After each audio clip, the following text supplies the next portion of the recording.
பஞ்சபூத ஸ்தலங்களில் அக்னி ஸ்தலமாகவும் நினைத்தாலே முக்தி அளிக்கும் திருத்தலமாக விளங்கும் திருவண்ணாமலை அண்ணாமலையார் கோவிலின் திருக்கார்த்திகை தீப திருவிழா கடந்த மாதம் 24ஆம் தேதி கொடியேற்றத்துடன் தொடங்கி 10 நாட்கள் வெகு விமர்சையாக நடைபெற்றது.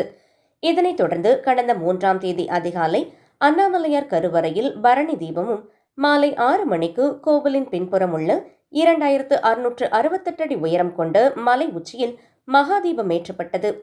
குறிப்பாக திருக்கார்த்திகை தீப திருவிழாவின் போது தமிழகத்தின் பல்வேறு மாவட்டங்களிலிருந்தும் ஆந்திரா, தெலுங்கானா, கர்நாடகா உள்ளிட்ட பல்வேறு வெளி மாநிலங்களிலிருந்தும் லட்சக்கணக்கான பக்தர்கள் திருவண்ணாமலைக்கு வருகை புரிந்து அண்ணாமலையார் கோவிலில் சுவாமி தரிசனம் செய்து 14 கிலோமீட்டர் கிரிவலம் மேற்கொண்டனர்.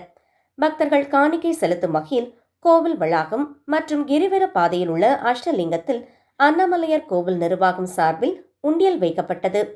இந்த நிலையில் தீப திருவிழா முடிந்த அனைத்து உண்டியல்களும் இன்று காலை அண்ணாமலையார் கோவிலில் உள்ள திருக்கல்யாண மண்டபத்திற்கு கொண்டு வரப்பட்டது. இதனைத் தொடர்ந்து காலை முதலே கோவில் ஊழியர்கள் மற்றும் தன்னார்வலர்கள் உண்டியல் காணிக்கை எண்ணும் பணியில் ஈடுபட்டனர்.